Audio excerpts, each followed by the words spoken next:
breathe very fast and we start this meeting. We are already late, and I call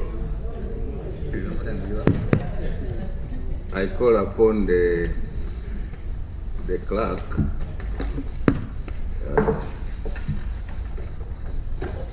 to take us through the opening prayer. Prayers.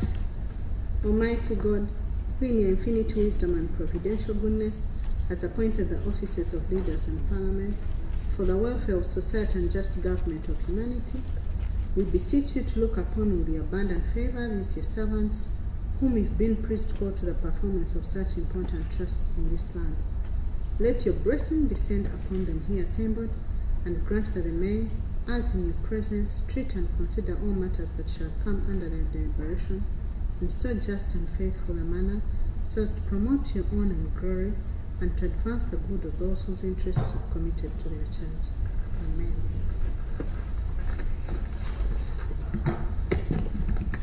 Thank you very much for the opening prayer, and I want to refer all of us to the agenda.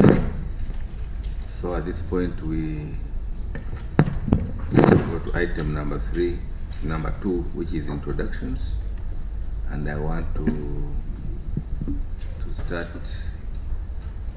with the last person to sit.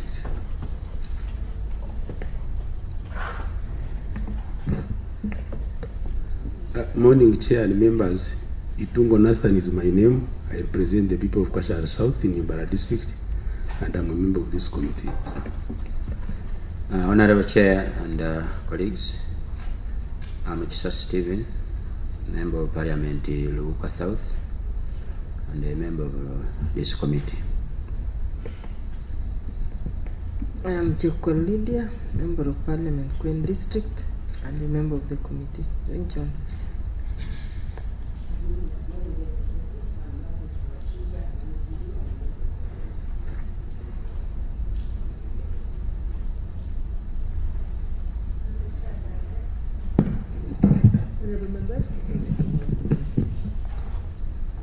Sorry, I had not put on the microphone. I'm Margaret Ravshija Namovidu. I'm a member of Parliament, and I represent workers, but also a member of the Education and Sports Committee.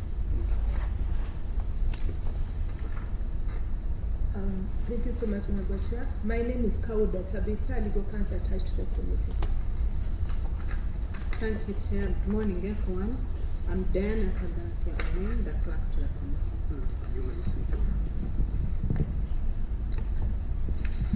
Thank you, Honorable Chair and colleagues. I'm Tracy John Ntamuhira, Member of Parliament for Bunyaruguru County Ruiz District. I'm the Vice Chair of the committee. I am Jacob Okolot, Member of Parliament for Palisa County, and the Chair of the Education and Sports Committee. Honorable Minister. Thank you very much, Chair. Muingo John Chrysostom is my name. I'm the Minister in charge of Higher Education and representing the First Lady and Minister of Education this morning for this work. Honorable Chair and members, Dan Nokrach Odongo, Executive Secretary, Uganda National Examinations Board.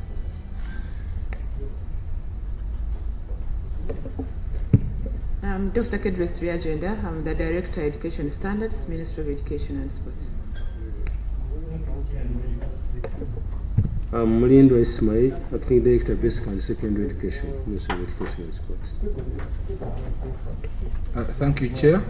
My name is Wargahari Brighton. I'm the Assistant Commissioner, Policy Analysis, Ministry of Education and Sports. Thank you, Chair. I'm Rana Justin, Principal Planner, UNEP. Thank you. Thank you, Chair. My name is Anne Kemali. My name is Anne Kemali. I'm Senior Legal Officer in UNEP.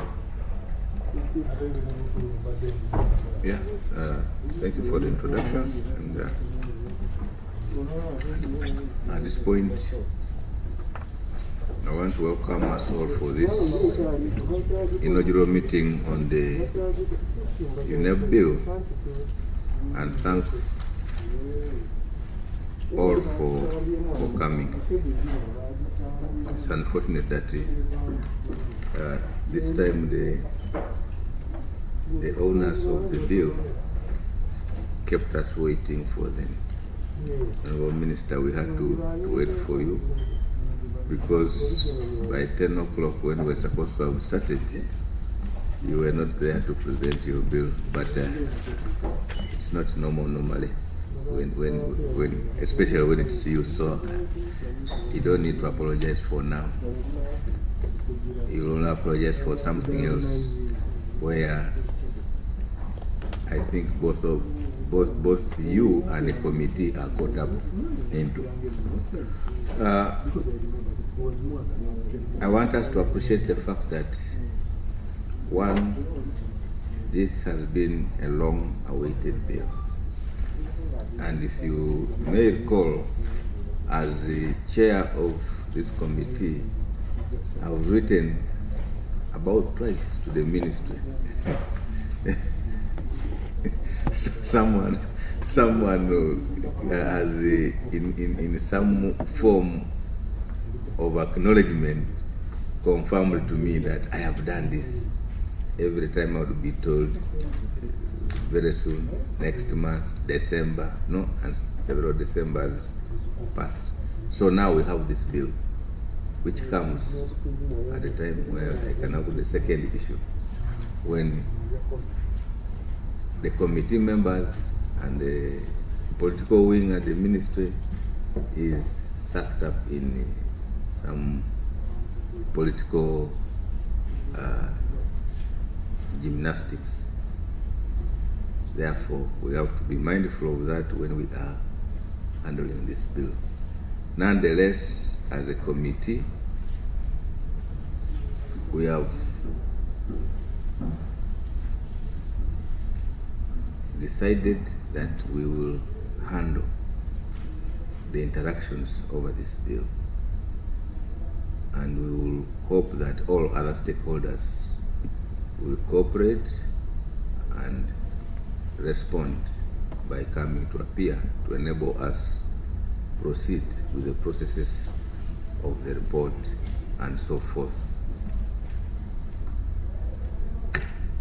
I don't want to say a lot, but we are mindful of the fact that we are dealing with a completely new bill, so we'll leave you to kickstart the process of presenting it to the committee, but in as much as possible, we will keep coming back to you even after this meeting to ensure that we get the best product out of this process of engagement. Once more, I welcome all of you and hope that we will use our time economically. Thank you.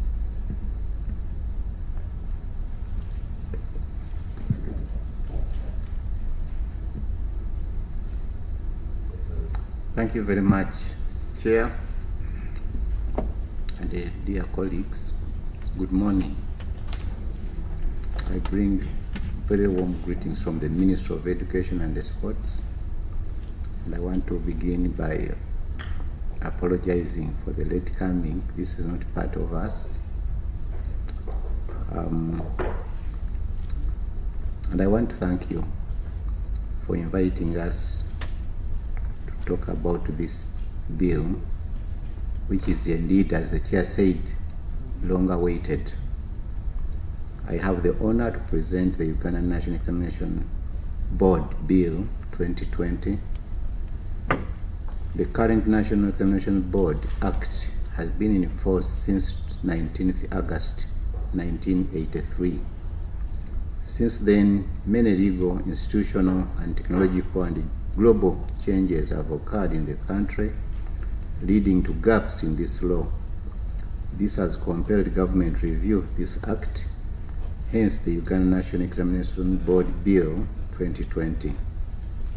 The objective of the Uganda National Examination Board Bill 2020 are A.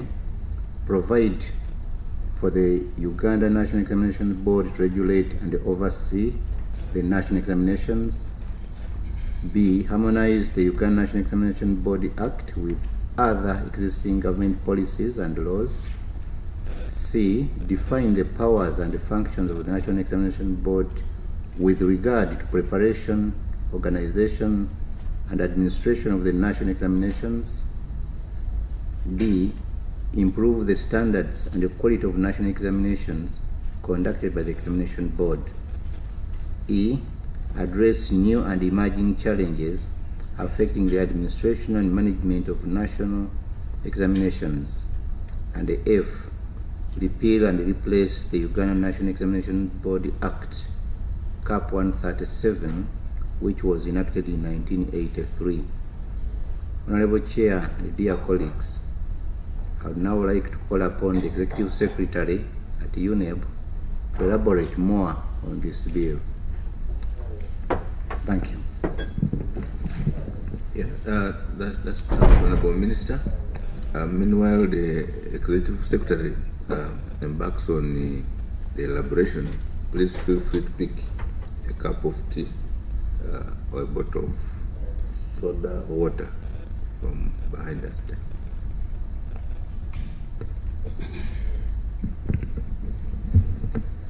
Honorable Chair and members of the committee, indeed we are pleased to be here this morning to present this bill. This is a day that we have been looking forward to for a very long time. Honorable Chair, the efforts to come up with a law that addresses the challenges of management of examinations started way back in 1989.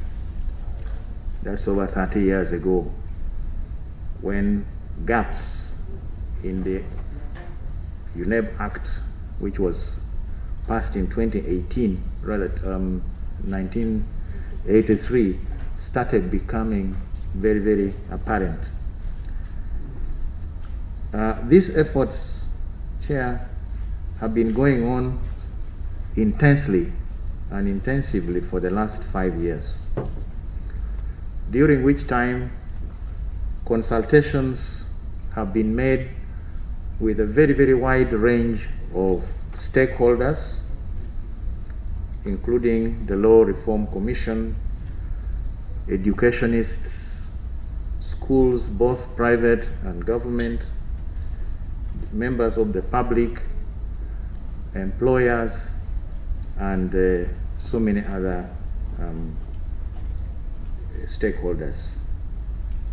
And finally, the first Parliamentary Council, through Cabinet up to what we now have before us.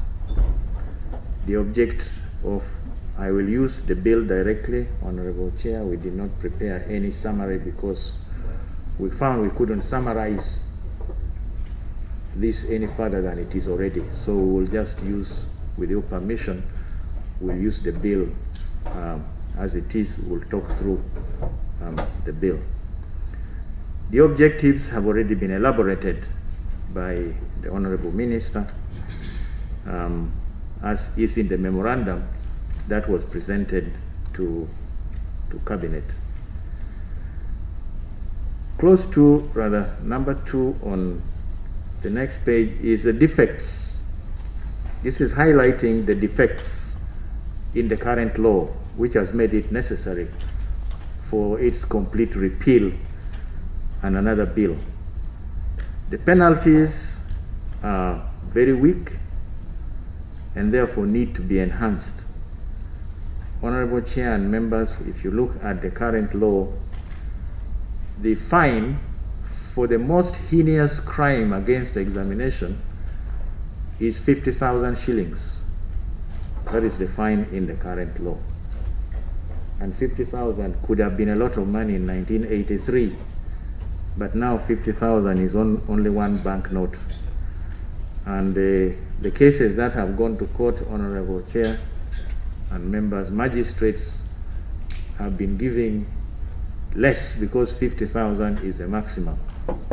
The last one I remember, Honorable Chair, was a fine of 40,000 shillings, which the fraudsters paid and happily walked out, having done a lot of damage.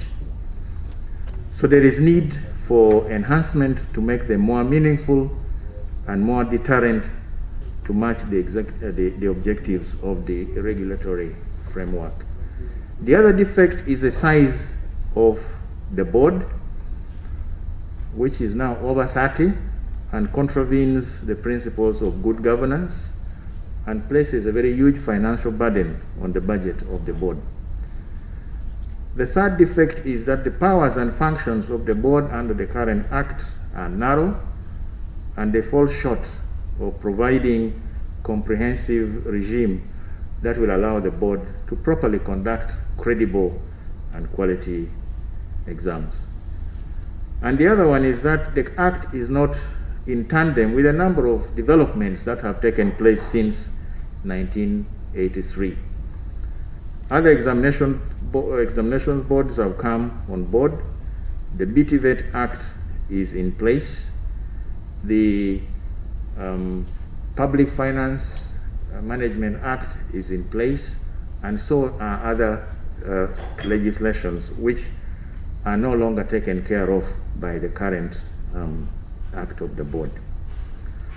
So the remedies that are sought by this bill, Honorable Chair and members, are about 5.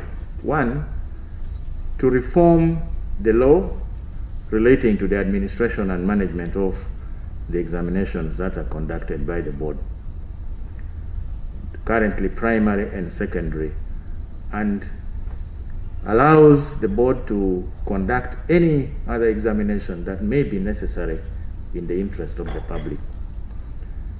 And the continuation of the current Uganda National Examinations Board as a body corporate, downsizing the board from its current size, and also removing some offices that are no longer in existence as a result of the many reforms that have taken place. The current bill still talks about the Chief Education Officer, the Chief Inspector of Schools, and provides for committees of the board such as business and technical committees that are no longer relevant.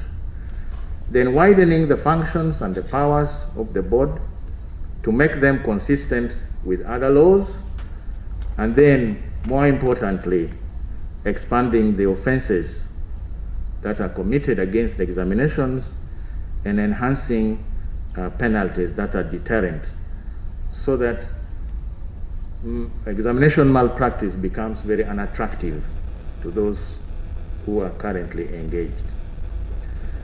Honorable Chair, the provisions of the bill, there are 6 parts and 2 schedules.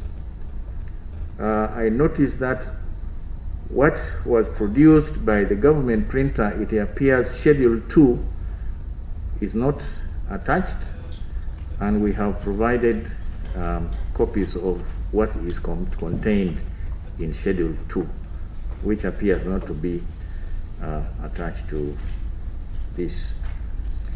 You have the preliminary, which deals with the usual things, the commencement of the Act, then Part 2, which is the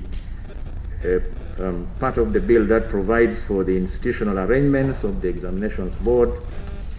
Part 3 talks about funds of the Examination Board, then offenses and penalties, and finally some miscellaneous provisions. Honorable Member and Chair and members, you have the arrangements of the clauses, that is on page 1 proper. You have the content, as it were, that goes up to page 2. Then page 1 is the start of the bill proper. Page 3 is the start of the bill proper. This is an act to continue in existence the Uganda National Examinations Board and to provide for the functions as I have already stated. And there are interpretations, Chair and members, of the terms that are used in the bill, what the board means, candidates, and so on, up to the bottom of page 4. Then part 2 is the Uganda National Examinations Board, and clause 2 states the Uganda National Exams Board in existence immediately before the commencement of the act continues in existence. In other words, the present board continues in existence as a body corporate. And as a body corporate, it will sue and be sued in its corporate name. It has the power to purchase, hold, manage, and dispose of any property, and it will also be able to enter into such contracts and transactions as may be necessary or expedient. 3 provides for the seal and documents of the board and states that the seal shall be authenticated by the signatures of the chairperson and the executive director, which is the new name of the CEO proposed in the bill. And states in 2, every document that is purporting to be an instrument will be sealed with the seal of the board and authenticated in the manner already stated. 4 talks now in detail about the functions of the examinations board. The first one, A, is registration of candidates for the primary, Uganda Certificate of Education, Uganda Advanced Certificate of Education, and any other examinations the board may consider necessary. And to prepare, conduct, and supervise those examinations, to award certificates to successful candidates, to issue certificates of confirmation where certificates that had been awarded in C above may have been destroyed or lost, or on request by any person determine the equivalency of qualifications awarded by another examining body with the corresponding qualifications awarded by the board. Prepare and conduct supervised exams as may be required under any law, or request to prepare, conduct, and supervise exams on behalf of another examining body, either here or externally. Honorable Chair, the current board is quite often requested by examining boards abroad to conduct exams on their behalf.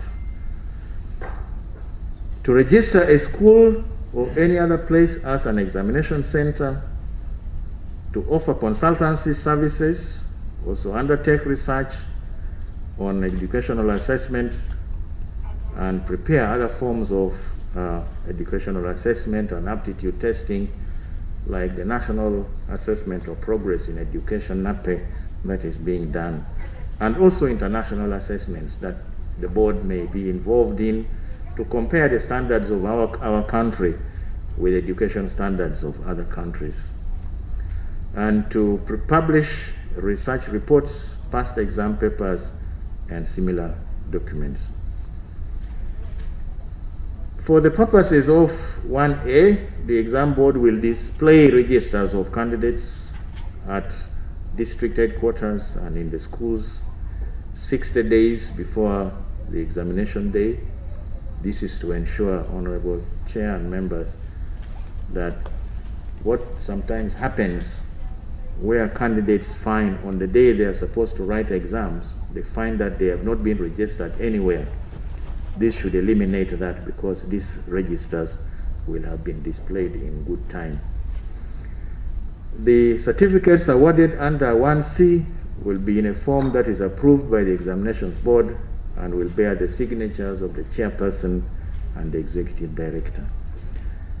Clause 5 provides for the powers of the board, and 1, in a performance of its functions, the examinations board will have powers to do all things and act in all ways necessary for or incidental to the purpose for which it is established.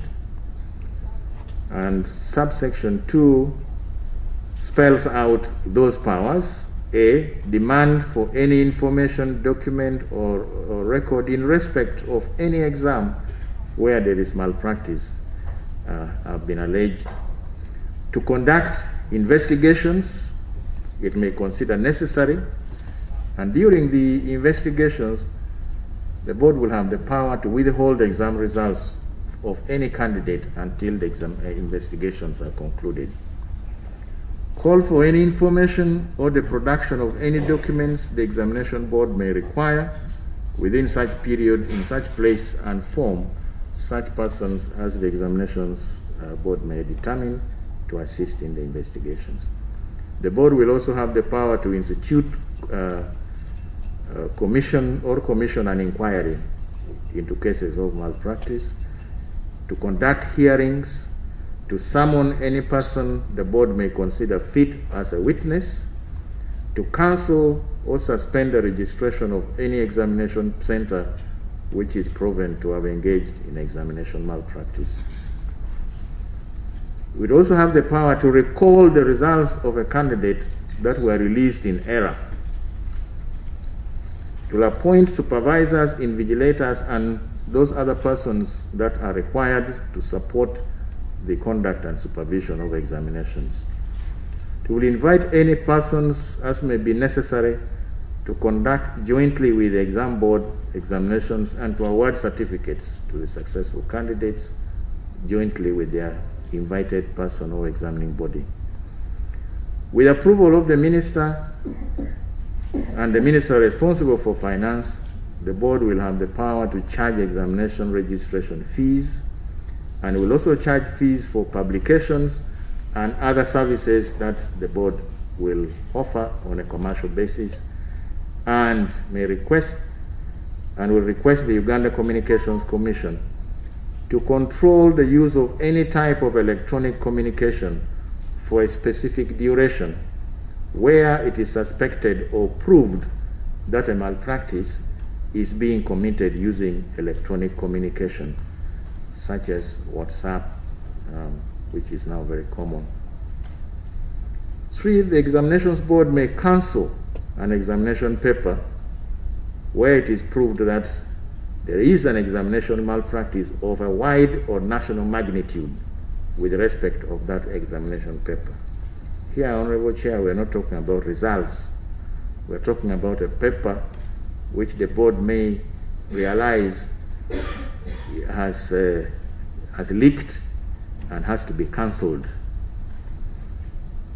4, the examinations board may, for a reasonable cause, delay, withhold, or cancel any examination results. The examination board shall cancel a certificate awarded to a candidate under 4.1c where it is proved that 1, the certificate was acquired fraudulently, B, that the certificate was awarded in error, or after the certificate is awarded, that person to whom it is awarded committed an act of examination malpractice. 6, provides for the board of directors, members of the board. And the membership of the board is spelled out in 2, the chairperson who is appointed by the president, a representative of the Directorate of Basic and Secondary Education, a representative of the Directorate of Education Standards, a representative of the Directorate of National Curriculum Development Center, representative of the Attorney General, a head teacher of a secondary school, a principal of a primary teachers training institution, a head teacher of a primary school, a representative of the Public Service Commission, a representative of the Education Service Commission, a vice chancellor of a public or a private university elected by the vice chancellor's forum. All those representatives, a minimum rank is provided. On the next page, you have a person, this is still membership, a person representing the interests of persons with disabilities, nominated by the National Council for Disability.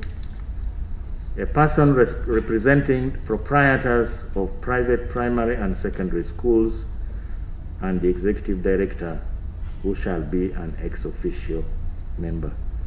This reduces the membership from the current big number of over 30 to about 15. The members of the board of directors shall be appointed by the minister, having been identified by their different constituencies, and at least 1/3 of the members of the board shall be women. The minister shall, in appointing members of the board under Section 2, invite nominations from the respective institutions or organizations from which the appointments are to be made.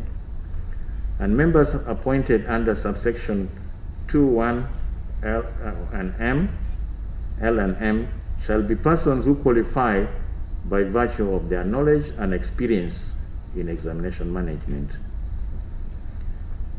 7 is the qualification of the chairperson, a master's degree holder from a recognized university and holding senior management level positions in public service for at least 10 years, or somebody who has an experience as an educationist for at least 10 years. The executive director shall be the secretary to the board and shall not have the right to vote in any matter coming before the board for decision. Disqualification from appointment to the board. 7 provides that persons shall not be appointed to the board when they have been convicted of an offense under this act, or of an offense involving dishonesty or fraud by a competent court, or somebody who has been convicted of an offense and sentenced to imprisonment for 6 months or more by a competent court without the option of a fine, or someone who is determined to be suffering from mental illness after confirmation by a medical officer, or somebody who has been declared insolvent. Tenure of office. The chairperson and members shall hold office for 3 years and are eligible for reappointment for 1 more term. Resignation from office is also provided for. Chairperson may resign by giving notice of 30 days to the minister. Other members may resign by giving notice to the chairperson of 30 days, and this will be sent to the minister. Removal from office. The minister may remove any member under those conditions. For example, where information relating to the conduct of the member which could have precluded that person's appointment comes to the attention of the minister after this person has been appointed, or this person is incompetent, or for misbehavior, misconduct, or failure to disclose personal interest, or inability to perform the functions of the office because maybe they are infirm, or who is convicted for an offense, or is absent without prior notice to the chairperson for more than 3 consecutive scheduled meetings of the board. Where it appears to the minister that there is cause to remove from office a member under that section, the minister shall notify the person concerned in writing and give them an opportunity to offer their explanations. 11 is filling vacancies. Vacancy on the board occurs when a member is no longer there, either because they have died, resigned, or they have ceased holding office. And the chairperson shall notify the minister of the vacancy, and the minister shall, after getting this notification, appoint another person in accordance with Section 6. Where the person is referred to is the chairperson, the minister will notify the president, who is the appointing authority. Remuneration of members of the board. It provides that the chairperson and members shall be paid such remuneration as the minister may, in consultation with the minister responsible for finance, the minister responsible for finance and the minister responsible for public service, whatever remuneration is specified in the instruments of appointment. Meetings of the board, Honorable Chair, there is Schedule 2, which should be part of the document, the bill. Unfortunately, it appears this was not printed. We provided the copies of the schedule, spelling out the meetings of the board, the meetings, the quorum, the minutes, how the minutes are to be recorded, the powers of the board to co-opt other persons, validity of proceedings not being affected by a vacancy, disclosure of interest of members during the meeting, and finally that the board may regulate its procedures during its meetings. That is schedule number 2. 14 provides for the committees of the board. Currently 4 are provided for as listed there, but the board, on the advice of the executive director, will have the power to appoint other committees as it may consider necessary to perform its functions. And these committees shall adopt their own rules and procedures. But in any event, they must be guided by the procedures that are provided for in Schedule 2, which I've just alluded to. There's a provision for the executive director appointed by the minister on recommendation of the board on terms and conditions that are specified in the instrument of appointment. And number 2 spells out the qualities of the executive director, moral standards, integrity, qualifications, skills, and so on. And the executive director is to be appointed for 5 years and is eligible for reappointment for 1 more term. Subsection 4 spells out how the executive director may be removed from office if information relating to his conduct could have precluded his appointment if it had been known by the minister, or if he or she is incompetent or inability to perform the functions of the office as a result of infirmity confirmed by a medical officer, or where he or she has been convicted of an offense and sentenced to 6 months or more by a competent court, or where he or she has been declared insolvent. 16 provides for the functions of the executive director.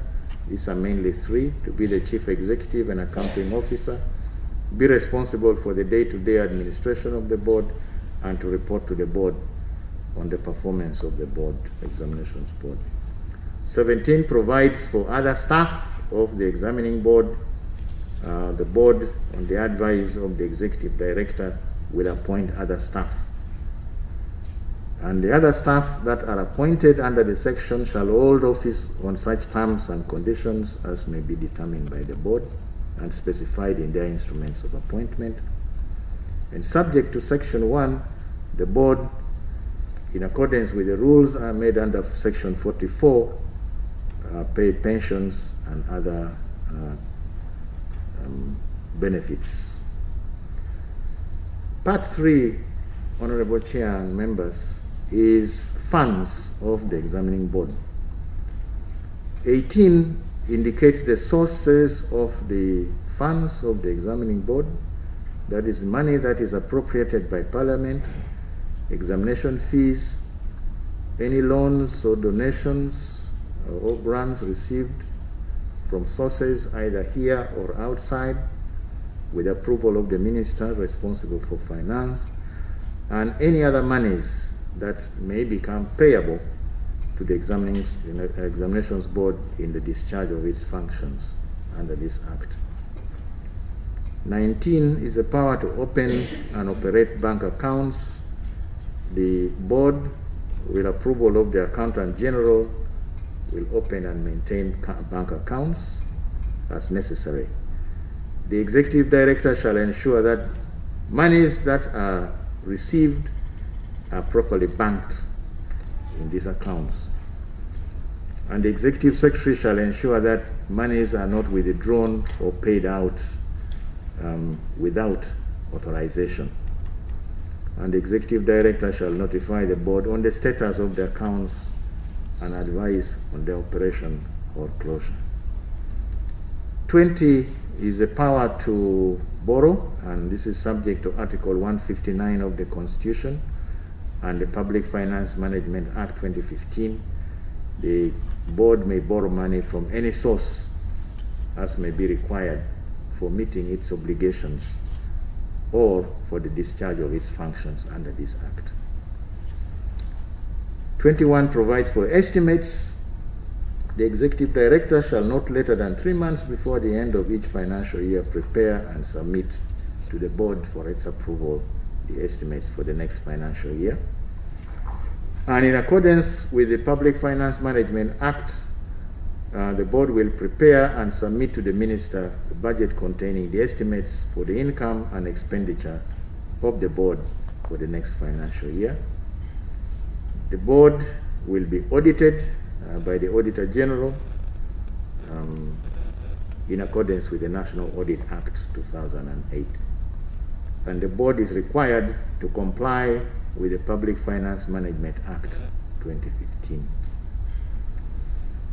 Now, Part 4, Honorable Chair and members, is the offenses and penalties. Now, in this part, examination paper, examination material, or any material and information will include electronic versions of the examination paper. For example, where somebody sends this on WhatsApp or some other electronic medium. Examination material or any material or information. And B, electronic transmission of an examination paper, examination material, or any other material and information that is relating to the exam. Now, thereafter, Honorable Chair, there are specific offenses and the penalties as provided. 25, unauthorized possession of examination paper, material, or information.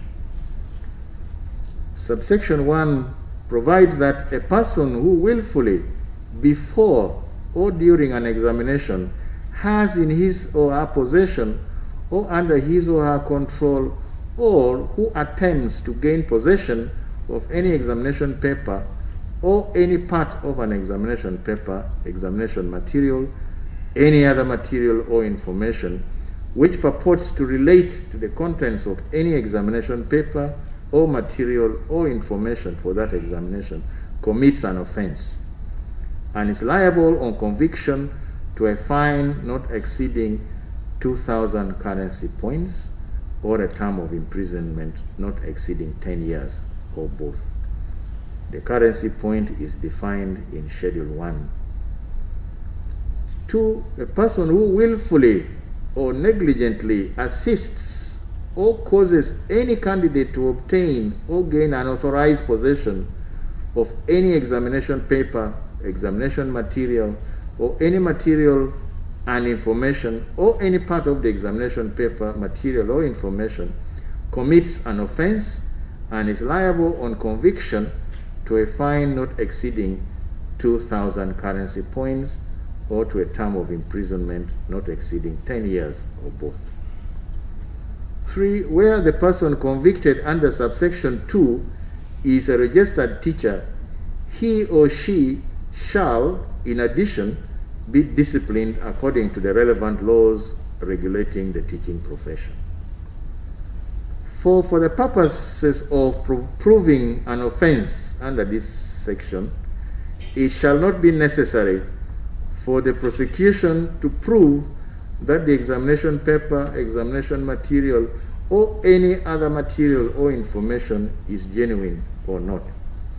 Honorable Chair, this takes care of the many instances where people circulate fake material, fake papers purporting them to be examinations, and many schools and candidates and even parents are deluded, and they spend money buying these things, and then they realize later on that the candidates have been completely misled. 26, examination malpractice. A person who, A, without lawful authority, before or during an examination, gives an examination paper, information, or examination material, or any other material to a candidate or to any other person. B, with intent to fail or pass a candidate, alters the work, data, information, score, or marks of a candidate. C, without lawful authority, makes a change in the original answer script of a candidate. D, substitutes the original answer script of a candidate. E, alters the examination number, paragraph, or other identification of a candidate. F, without lawful authority, alters the record of the examination board with regard to an examination or examination results or a particular candidate. Or G, while engaged as a supervisor, invigilator, scout, monitor, or special needs education support personnel, negligently allows or fails to stop unauthorized assistance from being given to a candidate, commits an offense, and is liable on conviction to a fine not exceeding 1,000 currency points or to a term of imprisonment not exceeding 10 years or both. 27, loss or misuse of examination paper, material, or information. A person who, having in his or her possession or under his or her control any examination paper, examination material, any other material or information relating to the examination, who willfully or negligently loses the examination paper, examination material, or other examination or other material or information, or who uses the examination paper, examination material, or any other material or information in a manner which is prejudicial to the proper and fair conduct of any examination, commits an offense and is liable on conviction to a fine not exceeding 1,000 currency points or to a term of imprisonment not exceeding 10 years or both. 28 is on damage or destruction of examination paper, examination material, or any other material or information. A person who willfully or maliciously damages an examination paper, examination material, any other material or information, or any evidence that may lead to conviction under this act commits an offense and is liable on conviction to a fine not exceeding 1,000 currency points or a term of imprisonment not exceeding 10 years or both. 29 is on impersonation, Honorable Chair and members. A person who is not registered to sit for an examination, but who, with intent to impersonate, presents or attempts to present himself or herself or another person as a person registered as a candidate, or registers for an examination using a false name or identity, or sells, buys, borrows, lends, or steals a certificate issued by the examination board with intent to impersonate, commits an offense and is liable on conviction to a fine not exceeding 1,000 currency points or to a term of imprisonment not exceeding 10 years or both. 30 is on possession of offensive material. A person who is at, in, or near a place designated as an examination room or examination area with the intent to disrupt the conduct of an examination or to harm, intimidate, assault, or obstruct a candidate or any person involved in the conduct of or supervision of the examination has in their possession offensive material, or B, acts or incites any person to act in a disorderly manner, commits an offense, and is liable on conviction to a fine not exceeding 1,000 currency points or to a term of imprisonment not exceeding 10 years or both. Where the person convicted under this section is a candidate, the examination board shall, in addition to the penalty prescribed above, nullify the registration or cancel the results of the candidate. 31 provides for trespass. A person who trespasses in a designated place which is designated as an examination room or area or a marking center during the course of the exam or during the course of marking will commit an offense and is liable upon conviction to a fine not exceeding 500 currency points or a term of imprisonment not exceeding 2 years or both. Number 32, Honorable Chair, is something that has been of a big concern to members of the public: misappropriation of examination registration fees. A person who is authorized or who purports to be authorized by an examination center to collect examination registration fees from students to be registered for an examination, who fails or neglects to remit to the examinations board the examination registration fees, commits an offense and is liable on conviction to a fine not exceeding 2,000 currency points or to a term of imprisonment not exceeding 10 years or both. In addition to the penalty in the above subsection, the convicted person shall also be required to pay back this money. Where the person convicted is a registered teacher, that person will also be disciplined under the relevant laws regulating the teaching profession. 33 is also another area which is of big concern to members of the public, where persons charge fees which are not prescribed by the examination board, purporting them to be fees prescribed by the examination board. A person who is authorized or who purports to be authorized by an examination center to collect examination registration fees from students to be registered for examinations, who charges fees not prescribed by the examination board, commits an offense and is liable on conviction to a fine not exceeding 2,000 currency points or to a term of imprisonment not exceeding 10 years or both. In addition to the penalty in subsection 1, this person shall also be required to pay back the illegal fees. Where the person is convicted is a registered teacher, this person shall also be disciplined under the relevant laws that are regulating the teaching profession. Honorable Chair and members, number 34 is on disclosure of interest in the exam.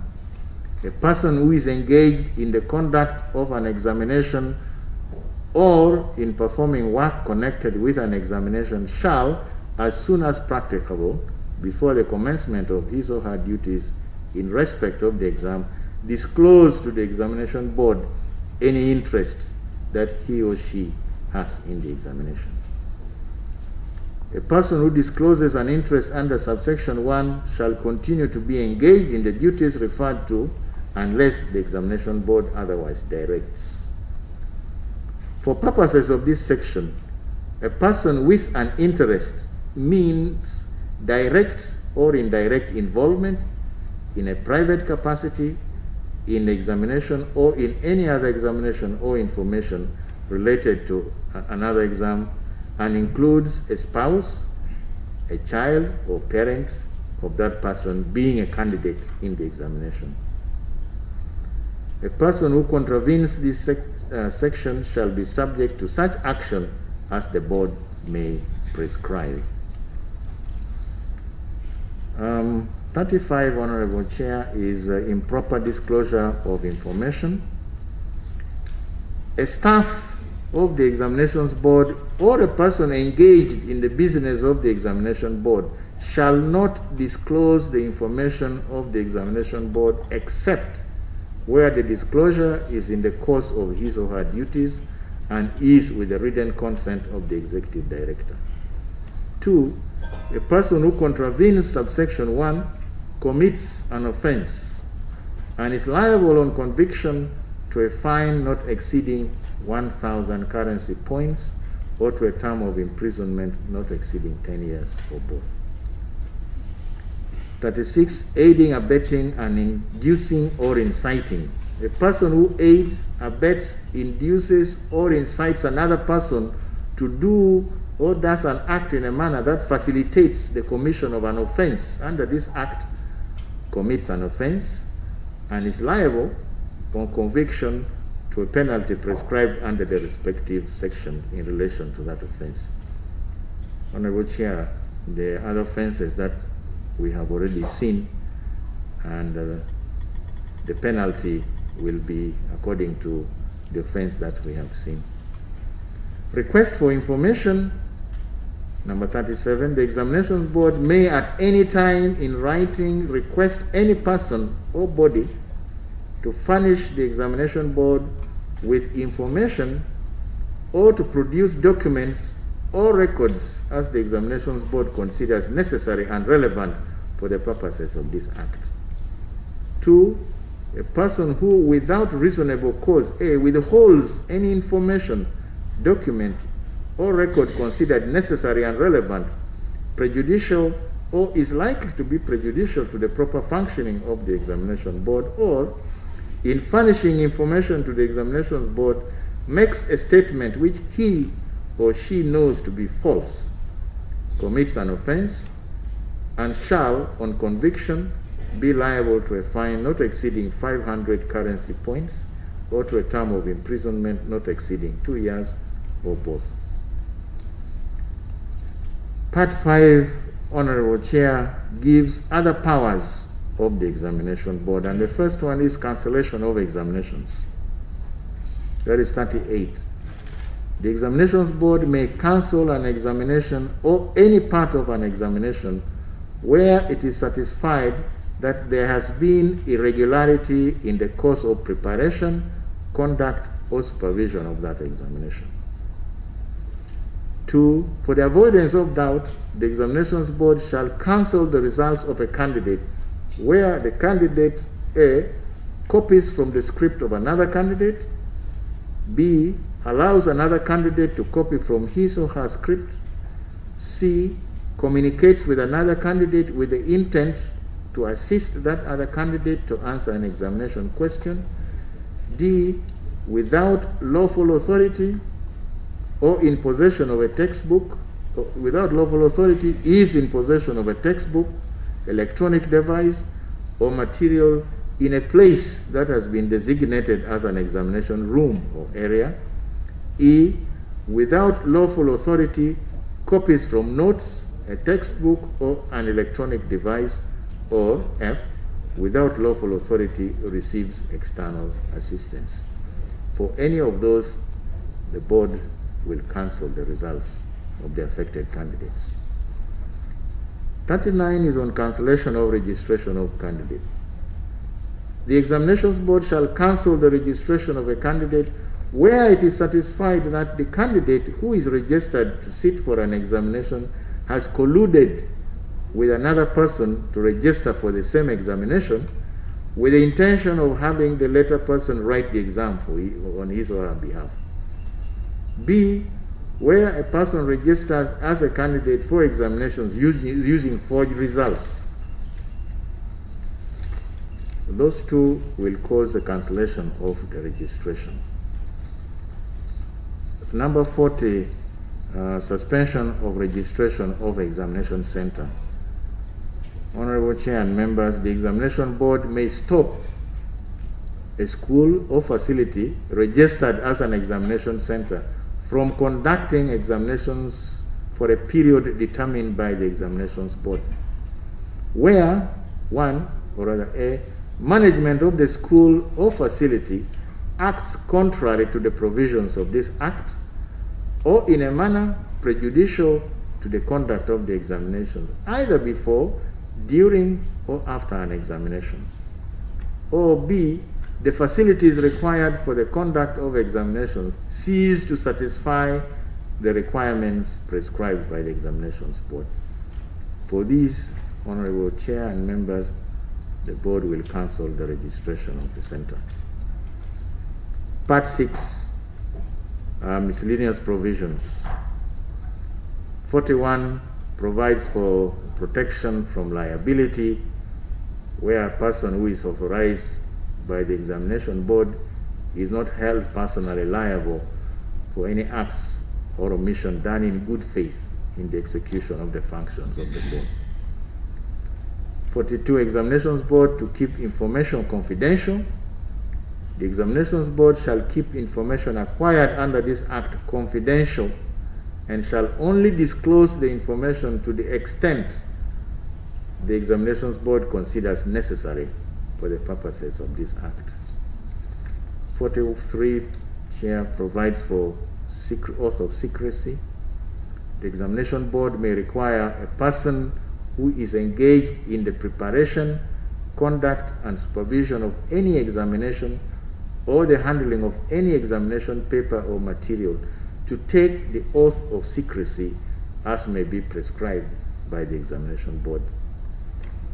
Number 2, a person who takes the oath of secrecy but does or omits to do any act in contravention of the oath of secrecy commits an offense and is liable on conviction to a fine not exceeding 500 currency points or a term of imprisonment not exceeding 2 years, or both.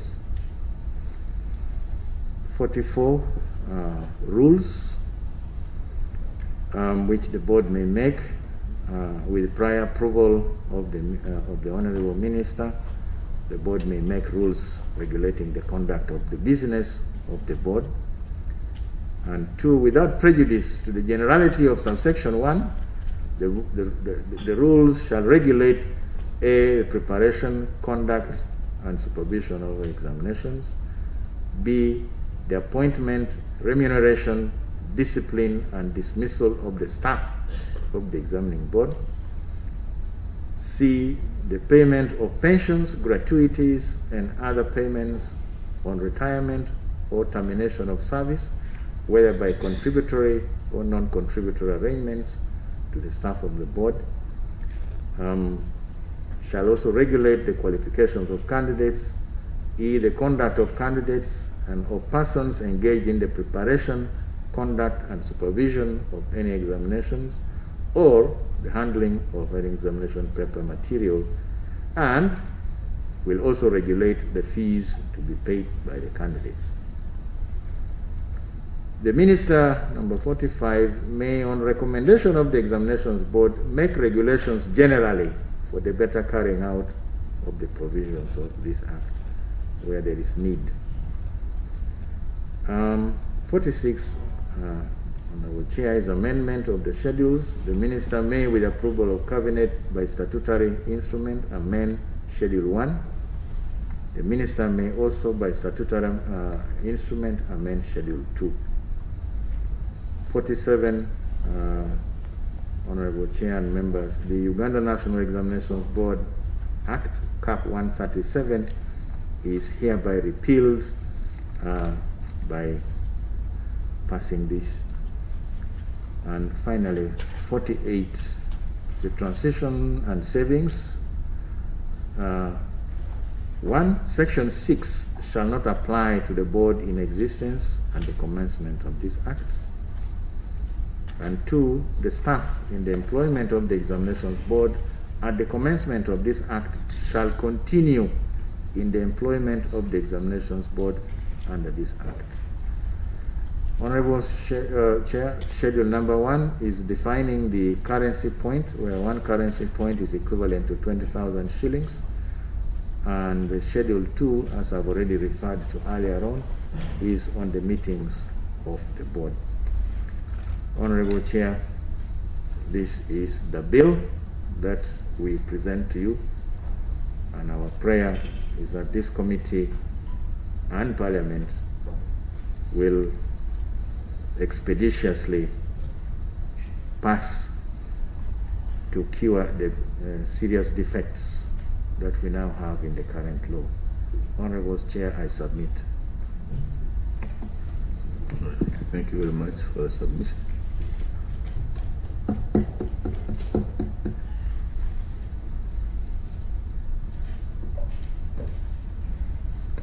Thank you very much, Executive Director.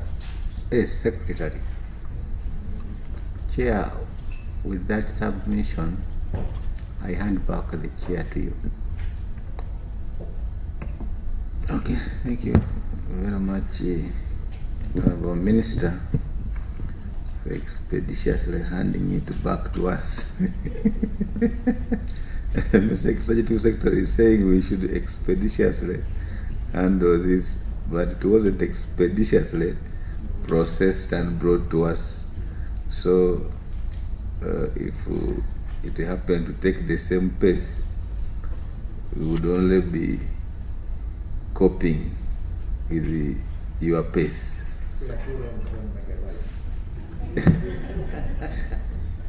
But as a committee, we are trying our best.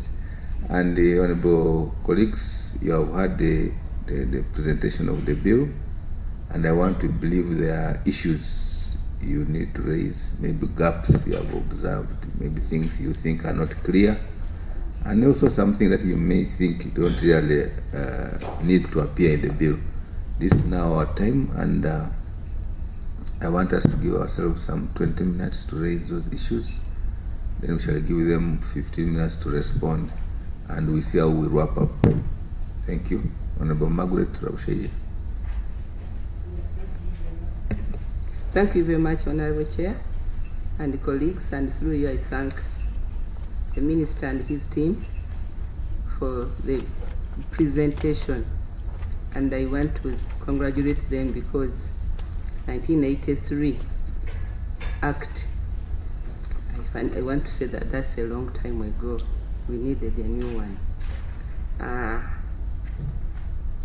Honorable Chair, on the bill, in the bill, they talked about the 60 days of display of the registers. I just wanted to hear more if the register is if the display is at the district, would there be some kind of announcement? Because the person who is the head teacher who has squandered the money many times, because when people fail to register, it's because the money has not been remitted to your neighbor. That person might, even if he went there, he might not say anything. And the parents need to be encouraged to go there, because without them knowing, I think it can be the usual story. So I feel that 60 days maybe should have been gone beyond that, should have been about maybe 70, so that during the holiday, people can move, even teachers can move freely to go to the district. Because at least during this, after the mocks, during that holiday, it will give them time, ample time.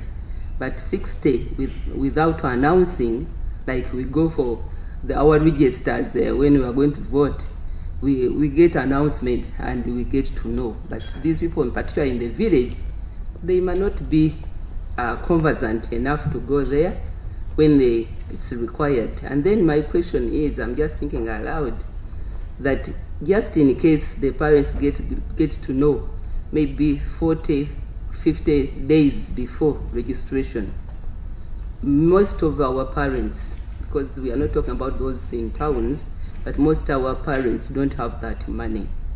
So maybe there will be some measures to make sure that if they can commit themselves and pay something, maybe they will be allowed that they pay the rest later on. Then when we go to the structures, the board committees, they gave many, that's on page 13, but I wanted to know where does NAPE fall, because we have been having National Assessment of Primary Education as one of those committees. Is it a subcommittee, or it falls under those ones where we say, maybe with page 13, maybe we talk, are we talking about that one general purpose? Where does it fall? Because the examination might be so committed. So I wanted to know about it.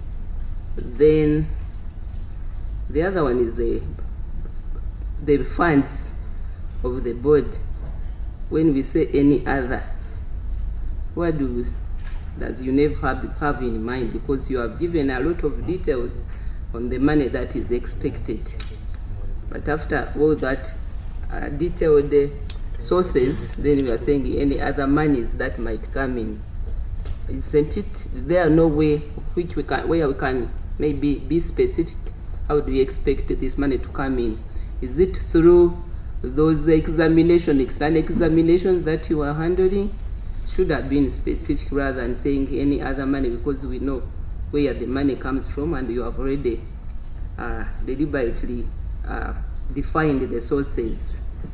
The last one is on overcharging of the learners and parents during the registration of the candidates. I think there is a big problem here. Many times the big schools, and you know, when I say big schools, we can find our definitions. They are the ones that overcharge, and it has been going on for years.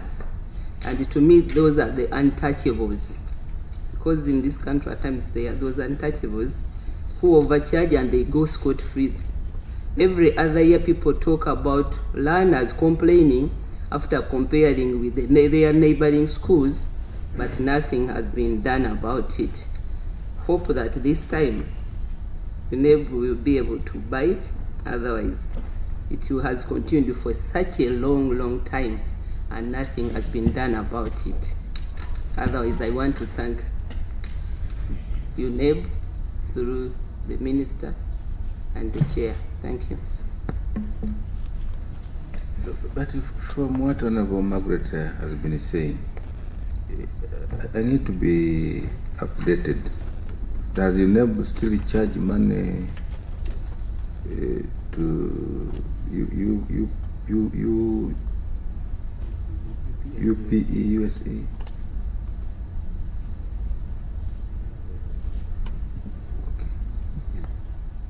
Yes, Honorable Chepwell. Thank you, Honorable Chair, and I want to also thank the Ministry for the bill, which we have overwaited for. It is now coming when I don't think we shall have even a lot of time to look into it, because we are already in a stressed era. We are actually in a stressed era. Yes, that is it anyway. Now, I have a few comments. One of them is under section 4. We are talking about the investigation of 4. We have, is it section 4? Where it talks about investigating malpractices, where UNEP withholds results until investigations are complete. I was looking at, because we have actually been in this Uganda of ours, and we know there are instances where an investigation takes so long and there is a lot of unrest in the community. I thought we would maybe put a time frame, that maybe within such and such a time this investigation should be complete, and then people are told on what they should do. Then 5, under 5, we are talking about cancellation of certificates offered, and I wanted specifically to look at where we are saying when a certificate, when UNEP confirms that the certificate was fraudulently acquired, and we are talking about penalizing this person who has received the certificate. What about instances, because usually you find that there are people within your offices also, you are among the staff who actually do this, who offer this, I wanted it also to become clear. Because when we look at the offenses that are made by teachers, we are saying even we have to penalize them according to the code, the professional codes. Don't we have something also for your staff? So that when we find out that it is a specific person within, we also deal on that one. Then under 11, under filling of vacancies of the board, we are saying a minister is notified within 1 month. I also thought we would put another time frame where the filling of the gap is also put. Maybe you notify, the minister is notified within 1 month, and then maybe within 3 months the position must be filled. This is of course what we also, so that we are sure and we fill those offenses, those vacancies within a period. Then under penalties, this is something general that I was observing, that we are saying when there is an offense, the penalty is 2,000 currency points and then imprisonment of not more than 10 years. Then we come to 1,000 currency points and then a penalty of not 10, of an imprisonment not more than 10 years or both. But when we come to 5,000, we are bringing it to 2 years. I thought now, since we are moving chronologically, I think if I can say that, the other one of 2,000 currency points can remain at 10, then we reduce the other one of 1,000 currency points maybe to 5 years. So that I think that is what I have for now.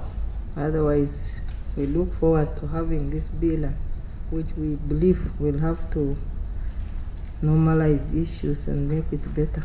Thank you. Yes, Honorable Kisa. Yeah, thank you so much, Honorable Chair and the members. I want to thank UNEP for this particular bill. You see, this is an organization that intends to check on the career of every person in the country. I have 3 issues, Honorable Chair.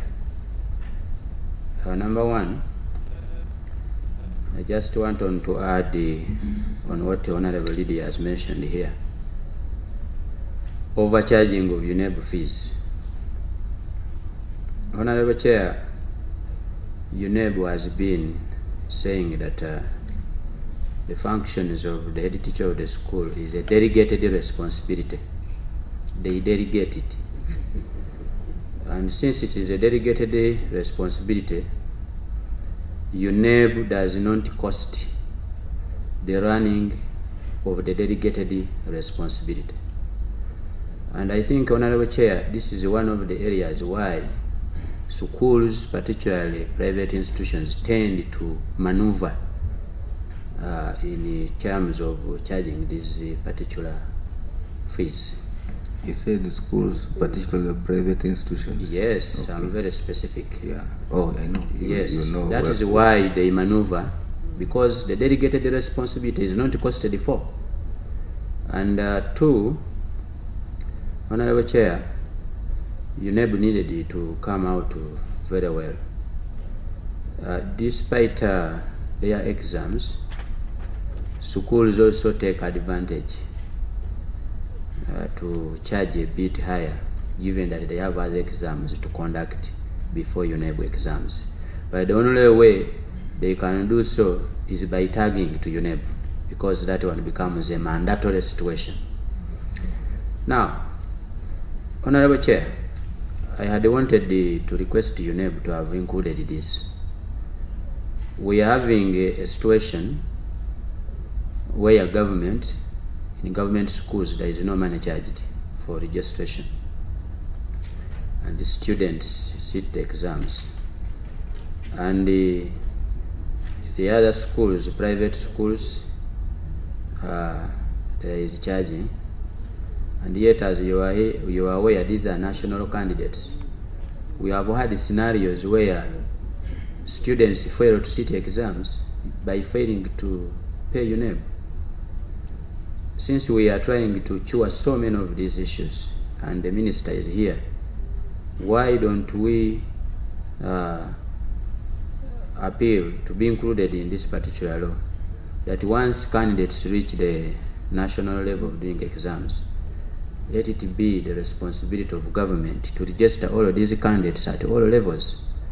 The mere fact that they introduced universal primary, universal secondary, and A level, when it comes to this, I think it would have been very good to have a universal registration of these candidates as part of the law, to avoid this overcharging, overdoing what, and etc., and even students failing to do exams. I would appeal for the UNEB to reconsider that. Are you talking of UNEB or the ministry? Because I want now both, because this is their bill, Honorable Chair. You know why I'm saying that is that I think this is the management of the board, an issue of the management of the board, but the issue of registration fees, I think, Honorable Minister, yes, you should respond to it. Yes. I want to believe you understand it as much as he does, where it comes from. And the Honorable Chair, on matters of offences and the crimes committed during the conduct of exams, once somebody has committed an offence of a national examination, let the penalties be universal. And you see, there is a commitment by teachers, but also by UNEB staff. This issue of saying the other one should be 2,000 currency points, 10 years, and this one 1,000, as the executive secretary is talking about, should be uniform if we are to deter this very serious crime across the board. Once it is an offense committed, we should have universal. Honorable Chair, I'm on the meetings of the board. It is suggested that the chairperson shall preside all meetings of the board, and in his absence, such other member of the board as the members may present shall appoint.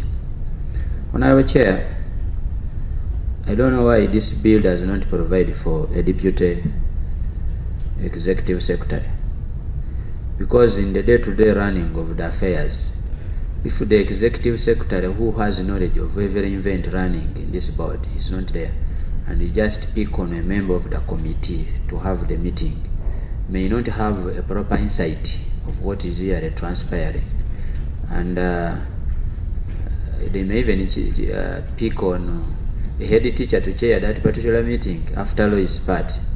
So I was of the view, Honorable Chair, and I want the executive secretary, why doesn't this bill provide for deputy executive director for that matter? I wanted us to be very clear, because you refer to meetings of the board, then again you brought in executive secretary. Yeah, because are you talking about deputy executive secretary or deputy chair? Deputy chair in this particular. Of course, if the other one is the executive secretary chairing the meeting, because that is what he said, the board shall, I think. But the board meetings are chaired by the board chair. So why don't we have the secretary is an ex officio of this? Honorable Chair, that was my input. So I think you have noted what Honorable Kisa has raised. And finally, Honorable Chair, I'm on this very, very, very important area of the functions of UNEP. And indeed, they have tried to put to remedies in expanding their functions. And I'm on the publications of centers that have already committed crimes. I wanted the UNEB to be very clear on this. First of all, once they get information of mishandling of exams that is related to cheating and etc., before investigations are completed, they make the necessary centers public. and when they don't find any convict, they don't withdraw their publication. I wanted to appeal in this particular bill that let the publications of names of centers be done after complete investigation, so that you are aware once schools will have problems, and then later on you release their results after publishing them, they would have already tainted their names, yet you have not found them guilty at that particular time. So this particular law should really look at that as a very serious matter, because this is an examining body checking on the career of candidates, careers of the organizations that are conducting these exams as delegated responsibility. That is what I have, Honorable Chair, as per now. Thank you. Honorable Tuka.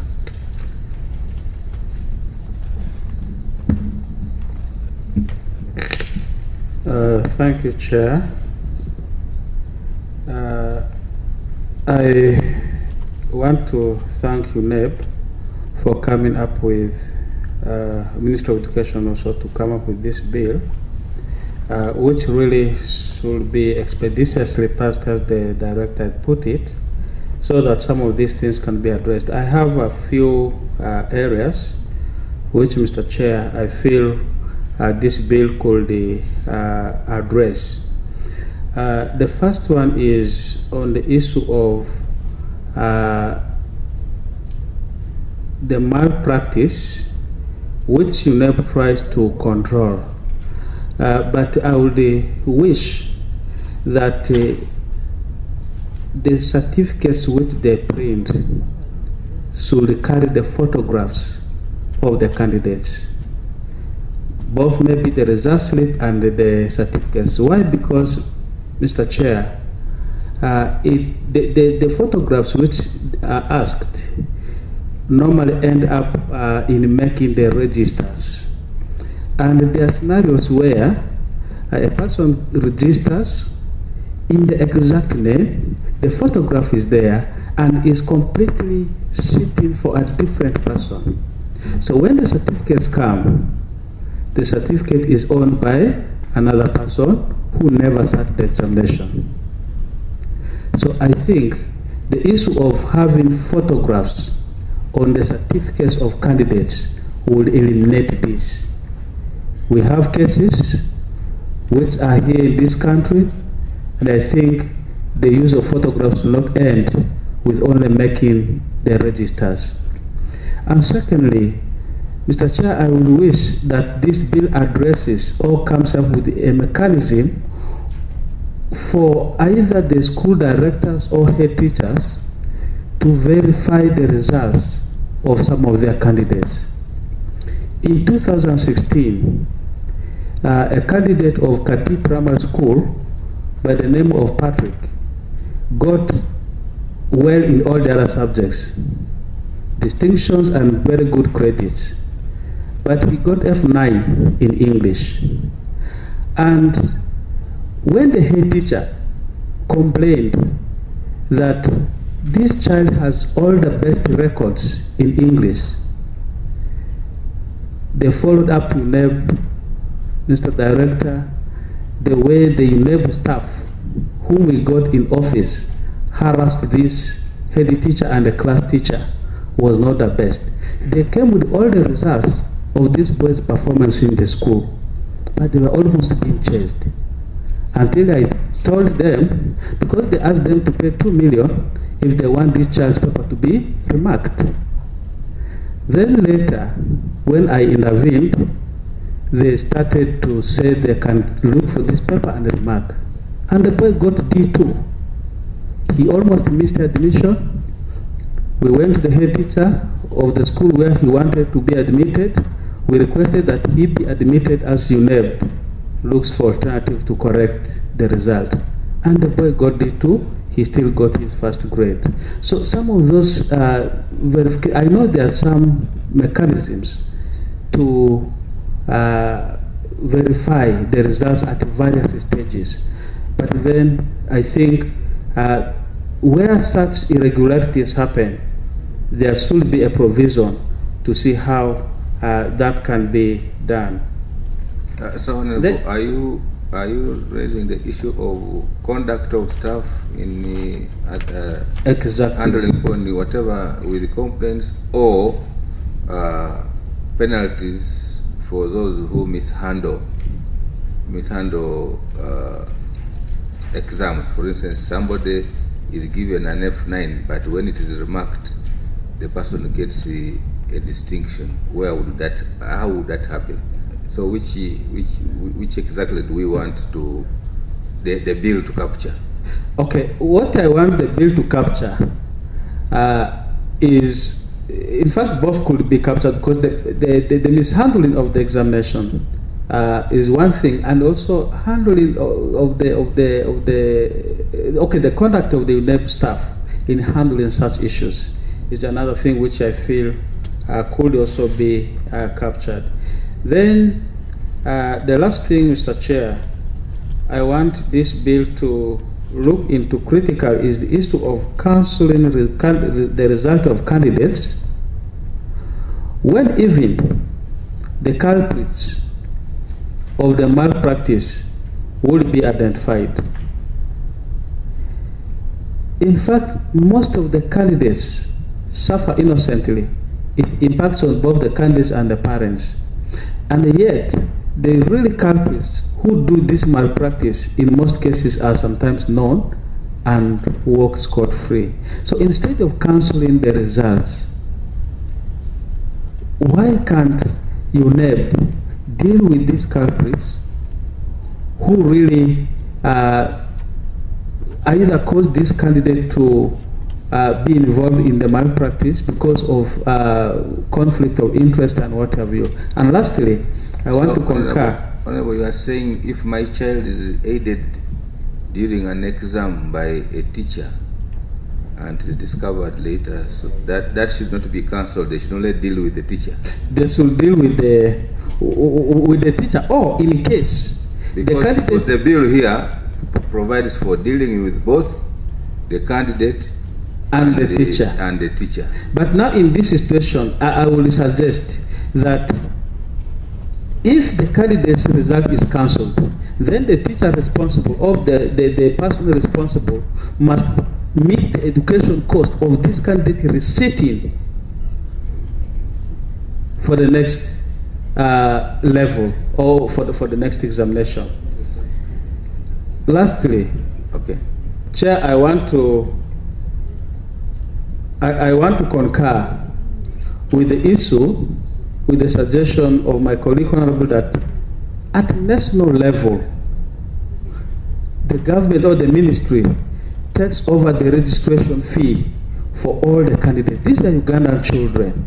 Much as they can study at various institutions, but when it comes to national level, it should just be the ministry should take over the whole examination fee, so that we don't have that case of complaining. And I would even wish that there should be a mechanism where UNEB receives the examination fees direct from either the parents, or because this collection where the delegated service is given to directors or the head teachers has led many students really to suffer mis-examinations and what have you.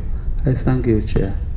Yeah, thank you for that. But also, let's not give this fraudulent section of education managers the chance to think that we will also protect them, because it is only the fraudulent ones who do that. It's not a widespread thing. It's a few selfish people, not those ones I know. So, thank you, Chair. I also want to thank UNEB for the bill. But Chair, now that we have started, procedurally, Chair would have gone through page by page, because I can see there are a number of issues almost on each page, which we have actually done. But since we have I have many, so, but I don't want to be selfish, Chair. Chair, I want to start from page 20 and the about to overcharging, which my colleagues were talking about. Now, Chair, when you look at the conduct of exam, especially in private schools, during examination, it is the head of the school or an institution who should correct exams from the police station or any nearest correction center. And it's the same person who should take back the exams. But also during the exams, especially practicals, either power goes off and you have to run around to look for the generator, or there is a breakdown of computers or anything, and you find the manager is now managing by grace to make sure the exams are done. And for UNEB staff, the invigilators and supervisors, the best they can do is run to the office and say, what do we do? So most of these institutions have been taking advantage of these fees of UNEB to make sure that they include some cost in case some of these things happen, so that they're able to cover. So UNEB, as you propose the fees to be charged, you need to look at some of these costs which may be hidden to you, but which may mean a lot to an institution. Then, Chair, on the same page, page 20, where there is trespass, I wanted the Secretary to maybe give us cases where you have had the trespassers in examination or marking centers, so that we can see how strong this point is. Otherwise, somebody may come sweep and they say, no, you arrest, this one is a trespasser. So if you could have some cases where you have had those trespass cases, maybe it can give us our insight of that. Then, Chair, on page 16, on the number 20, page 16, number 20, power to borrow. Chair would be comfortable if this borrowing was approved, because I see that the examination board may borrow money from any source, as may be. I wish there could be a mechanism or a control of who approves this borrowing. Because when you look at this other page of page 15, where there are loans are supposed to be approved by the minister responsible for finance or something. So even this borrowing, I wish it could also have somebody to approve that borrowing. Then, Chair, maybe on that, I also noted with concern when you said the board may borrow from any source. Money lenders. That is dangerous. They may get money from money lenders. That's dangerous because a government institution, you can borrow from expensive sources like money lenders. These Indians lend money.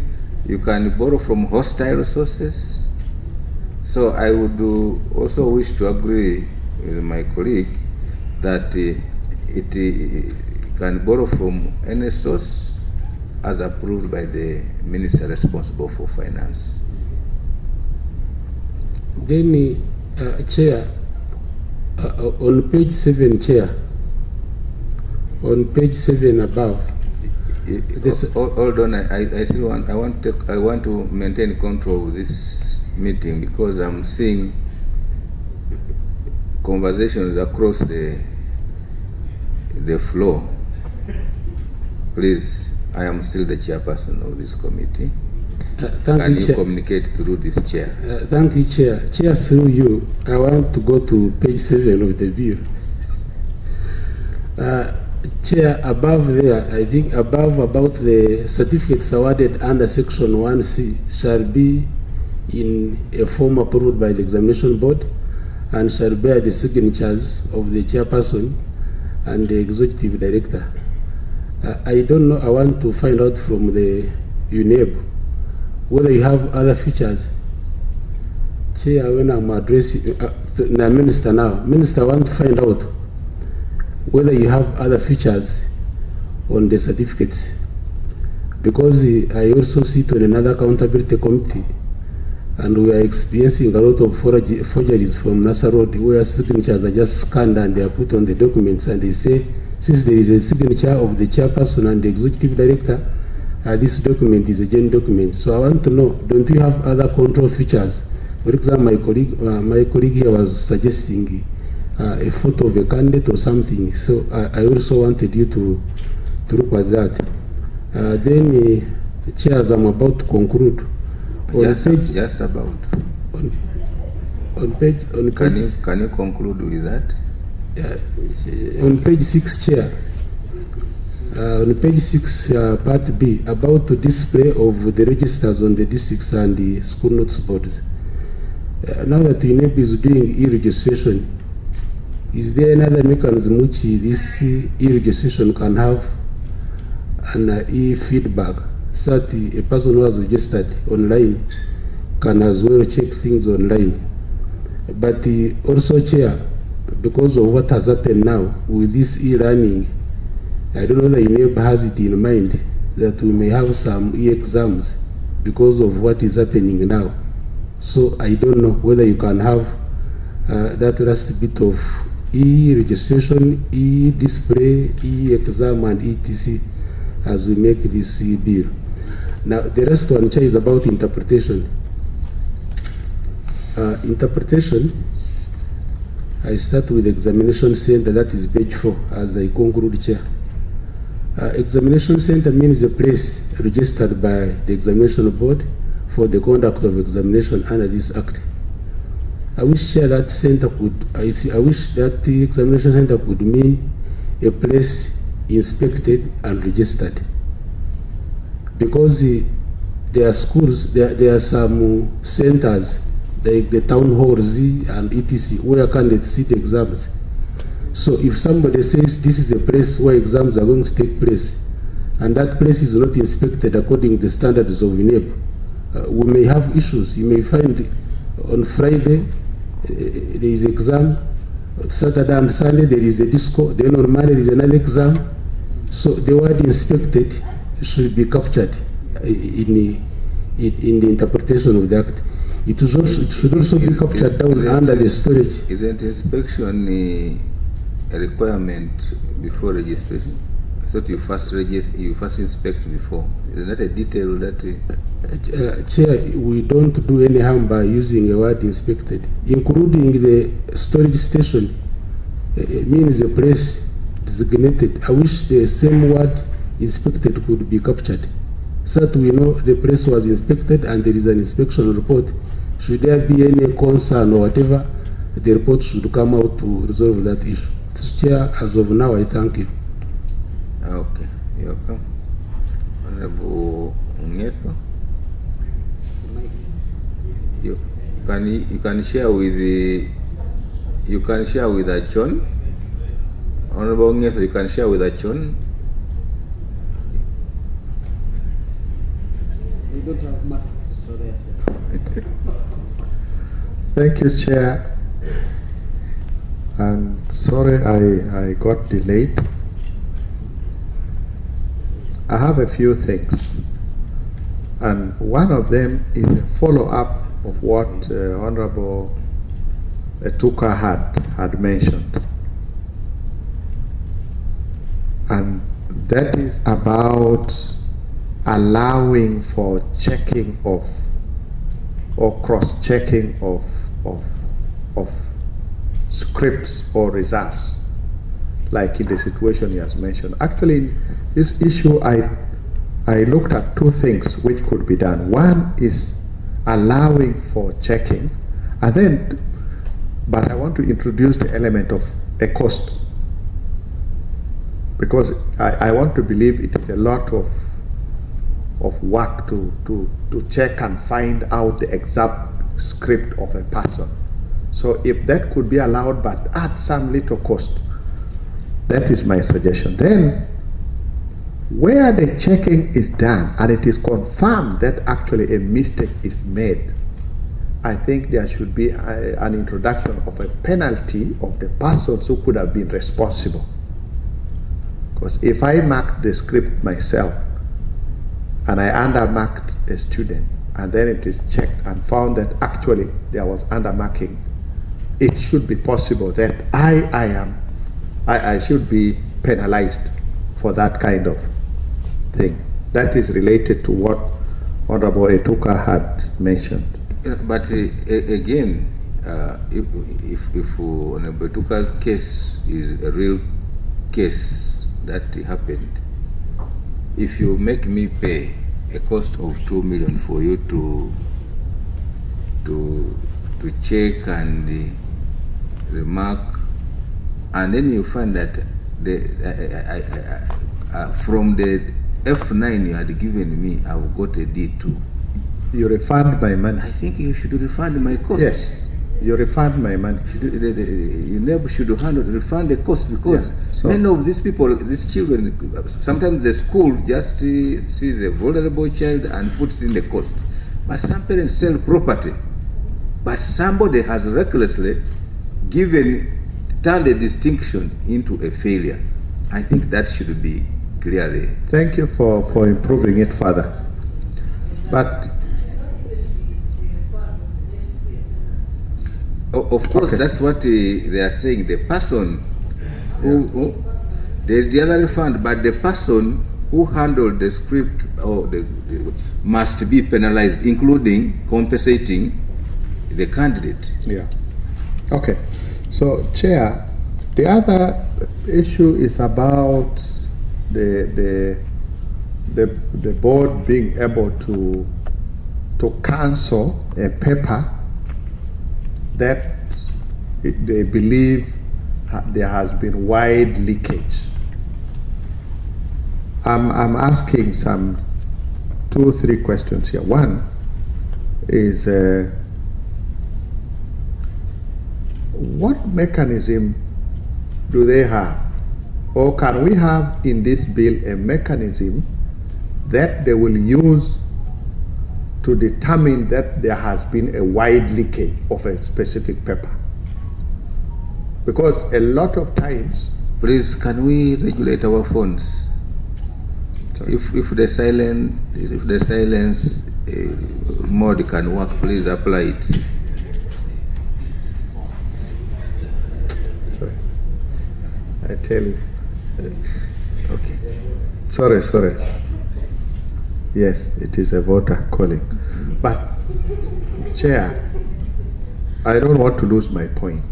Is if we can introduce in this bill a mechanism so that it is very clear that this specific paper was cancelled based on A, B, C, D, which is very clear, so that everybody understands. Otherwise, there is a possibility of very many children being penalized in the process when actually for them they didn't know that there was a leakage. And related to that is at what point are you going to cancel? Is it after the paper has already been sat, or you could understand quickly and maybe cancel before the paper has been sat? And if it is cancelled after the paper is sat, what is the implication on the children? And particularly the children who could have been innocent, who just didn't know anything which was happening. So these were my issues. Thank you, Chair. Okay, can I have Honorable Chon? Thank you very much, Honorable Chair, and I want to thank UNEP for the bill and the ministry. My concern is the Chair and the UNEP. I want to talk about the offenses and the penalties, which the candidates and the teachers and the invigilators, they have been abusing a lot of examination. I want to inform UNEP if they are aware that, do you know when somebody sat PLA or senior 4 and senior 6 and bad person dies or passes away, are you aware that his paper can be used by someone who's still living?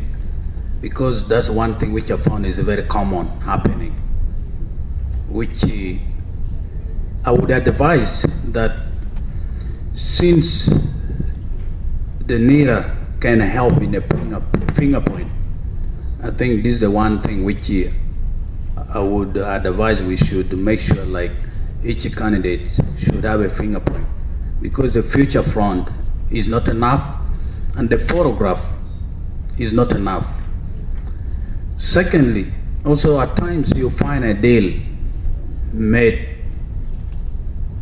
with the candidates and the invigilators, somebody to go and sit an examination on behalf of the student, and then the student or the candidates may not be physical in the class. I think this is one of the major things which is a big problem in our country, and this is one thing which should be really focused and treated well of offenses and penalties for such abusive of examination. Thank you. Thank you. Vice.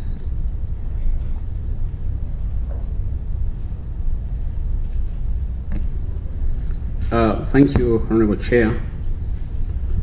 I'd like to take this opportunity to thank the Ministry and UNEB for coming out with this bill. It has been long overdue. Chairperson, Honorable Chair,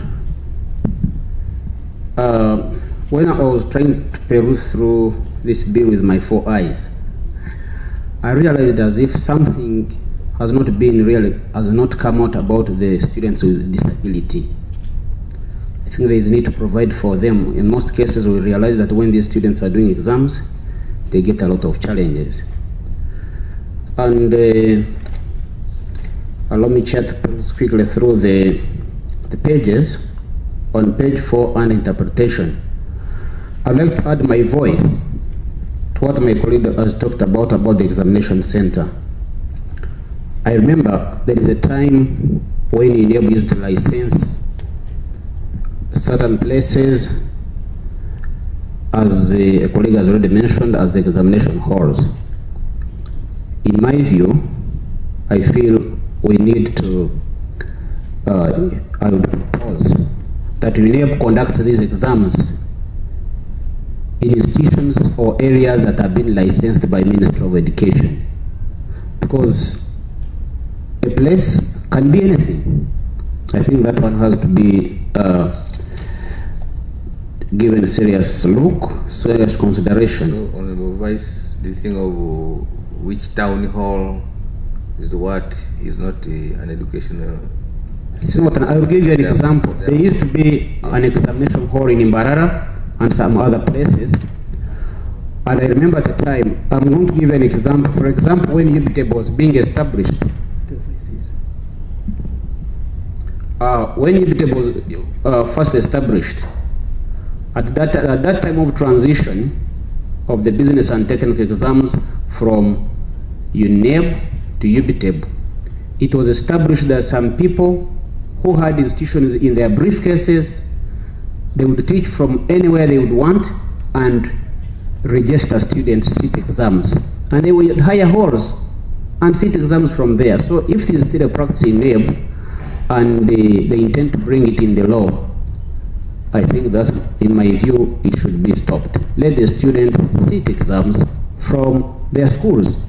And in any case, in the rules, I know they have it, for any school to be granted an examination center, they must have a hall where students should sit exams from.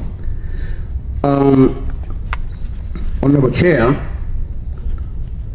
on page 8, that is part M. On page 8, this is powers of examinations board, to part M, where they request the Uganda Communications Commission to control the use of any type of electronic communication for a specified duration where it is suspected for this case of examination malpractice. We need to, as we do this, I think our legal counsel and the need to ensure that this one does not infringe on other laws, because there should be measures to avoid the leakage instead of inconveniencing people from using the social media and so on.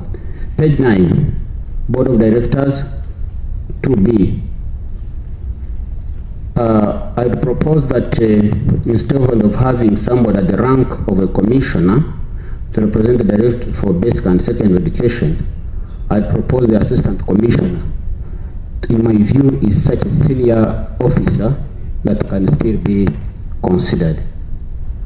On page, Honorable Chair, on page 14, about this is under Executive Director. 3. The Executive Director shall be appointed for a period of 5 years and is eligible for reappointment for 1 more term. Unless this one is going to be prescribed by the Minister in the statutory instrument, there may be a need to specify the age. It may be in the regulations or in the HR manual, I don't know, but here, giving one person, if someone is appointed at the age of 40 years of age as the ED, after 10 years, he leaves the service. The thing of one more term, I think to me to be reappointment upon performance review. Or if they are prescribing this, then the regulations should cater for that. Then on page 20, this issue of borrowing was clarified, Honorable Chair. I quickly rush to, there is a page, yes, this should be the last one, Honorable Chair. Page 25, on the regulations, this is section 45. I would propose to have it rephrased. Instead of saying the Minister may, on recommendation of the Examination Board, make regulation generally for the better carrying out of the provisions of this Act, I would propose that it reads, the Minister may, by statutory instrument, make regulations generally for the Board to carry out the provisions of this Act.